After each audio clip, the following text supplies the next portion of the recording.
उसका घूंघट। ये है देविका।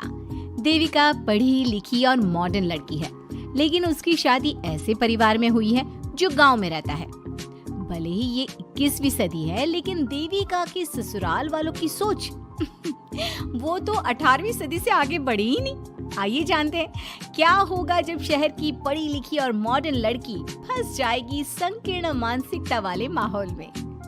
सागर, ये तुम्हारे गांव में सबने इतने लंबे लंबे घूंघट क्यों कर रखे हैं? और ये सब मुझे इतना घूर घूर कर क्यों देख रहे हैं? अरे यार, तुम भी घूंघट कर लो ना, इसीलिए तो देख रहे हैं सब तुम्हें। कम ऑन सागर, मैं घूंघट नहीं कर सकती। तुम्हें पता है ना मैं कौन हूँ। लेकिन देविका, मेरे पिताजी, चाचा जी, बड़े भैया और जीजा जी ने तुम्हें बिना घूंघट के देख लिया ना तो बहुत गुस्सा होंगे और न जाने कौन कौन से फरमान सुनाएंगे। घर चलो, देखा जाएगा जो होगा। सागर देविका से कई बार कहता है कि वो घूंघट कर ले, लेकिन देविका सागर की नहीं सुनती और अपने ससुराल के दरवाजे पर पहुंच जाती है। जब देविका वहां पहुंचती है तो देखती है कि उसकी सास बिमला, चाची सास कम्मो और जेठानी सुजाता ने लंबा सा घूंघट कर रखा था, पर उनकी ननद वीना ने घूंघट नहीं किया हुआ था। लेकिन हाँ, उसने सर पर सलीकी के साथ दुपट्टा जरूर ओढ़ा हुआ था। सागर अपनी पत्नी को सबसे मिलवा रहा होता है, तभी सागर के पिता जोगिंदर बोलते हैं, सागर, तूने बहू को इस घर के तौर तरीके नहीं समझा। हमारे घर की औरतें बिना घूंघट के किसी पर आए मर्द के सामने नहीं आती और तू इसे ऐसे ही ले आया। पिताजी, मैं समझा दूंगा। वो नई नई शहर से आई है ना, इसलिए उसे पता नहीं है। सागर की बात सुनकर उसके चाचा जी महेंद्र बोलते हैं, ये बात तो तुझे गांव में कदम रखते ही अपनी बीवी को समझानी चाहिए थी। हमारा गांव में बहुत नाम है। तेरी बीवी ऐसे गांव भर में घूमेगी तो क्या इज्जत रह जाएगी हमारी। ये बोलकर जोगिंदर और महेंद्र वहाँ से चले जाते हैं। शाम को घर की सारी औरतें खाने की तैयारी करती है। खाना तैयार हो जाता है, लेकिन घर की कोई भी औरत खाना नहीं खाती। बहुत रात हो जाती है, तब देविका कहती है, सासू माँ, खाना बने हुए तो देर हो गई, रात भी बहुत हो गई है, हम लोग खाना क्यों नहीं खा रहे हैं? अरे बहू, ये क्या बोल रही हो? हमारे यहाँ घर की औरतें तब तक खाना नहीं खाती जब तक घर के मर्द खाना ना खा ले। लेकिन इतनी देर हो गई, आप सबको भूख नहीं लग रही क्या? तभी देविका की जेठानी सुजाता कहती है, लग तो रही है, लेकिन यहाँ की यही रीत है, ये निभानी तो पड़ेगी ना। भाभी जी, ये रीत नहीं है, औरतों को प्रताड़ित करने का एक तरीका है। अगर इस घर के आदमी पूरी रात नहीं आए तो पूरी रात खाना नहीं खाओगी क्या? देविका ये बोलकर सीधा सागर के पास जाती है। सागर उसे समझाता है, देविका, यहाँ ऐसा ही होता है, तुम थोड़ा सब्र कर लो, पिताजी और चाचा जी आते ही होंगे, फिर हम सब खाना खाएंगे।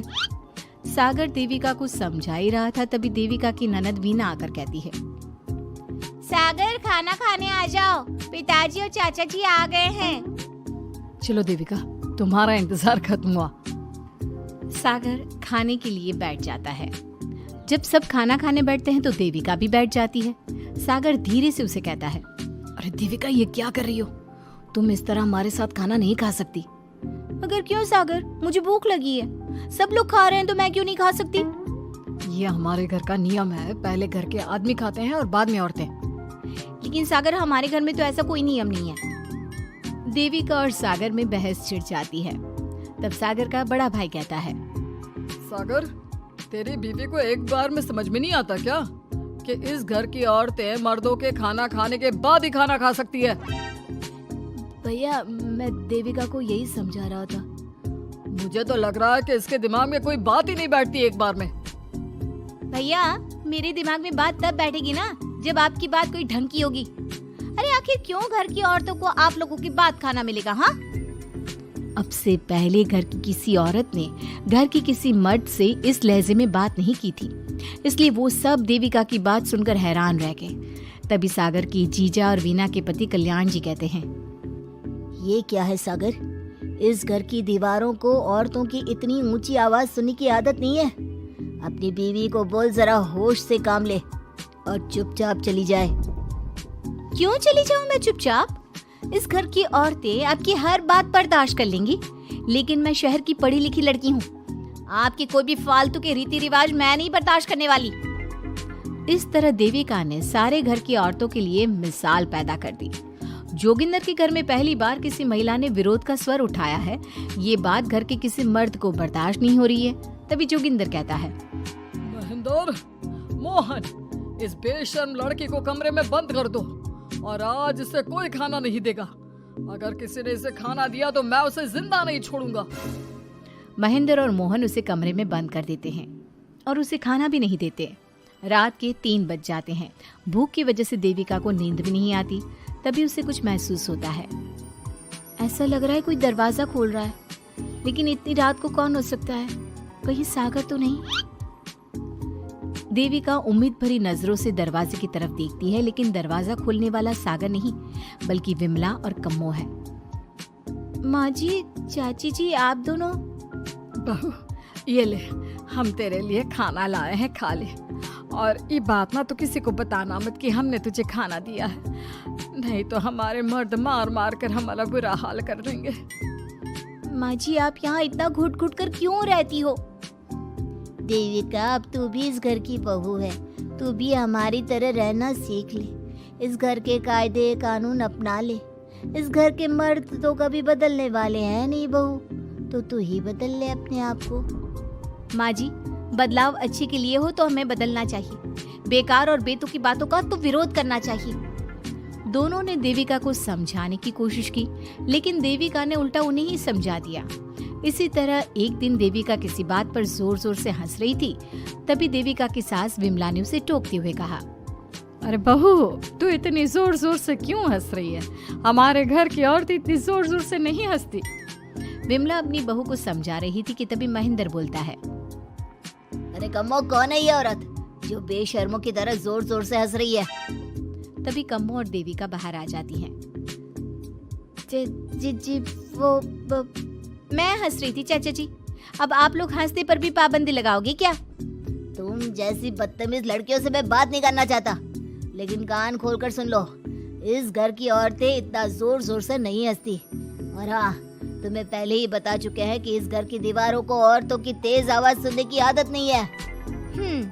इस घर की दीवारों को आदमियों की ऊंची आवाज सुनने की आदत है, लेकिन औरतों की नहीं।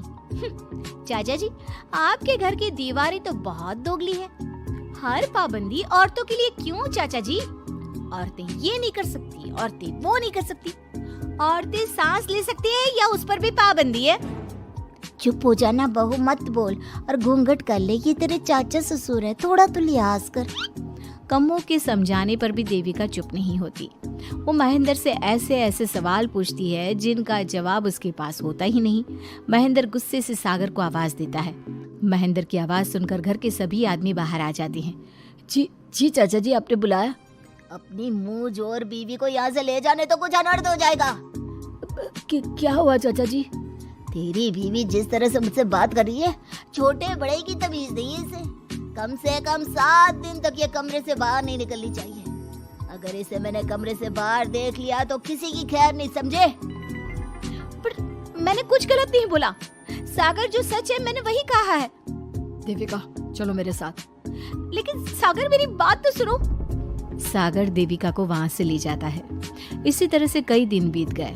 अब देविका अपने ससुराल में हर गलत बात का विरोध करने लगी, लेकिन जितना ज्यादा वो विरोध करती, उसके ससुराल वाले उस पर उतना ही ज्यादा अत्याचार करते।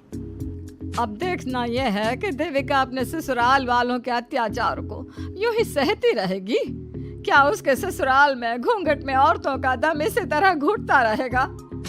अगर आप इन सवालों के जवाब जानना चाहते हैं ना, तो हमें कमेंट करके जरूर बताइएगा। और हमारी स्टोरी को लाइक, शेयर और चैनल को सब्सक्राइब करना ना भूलें।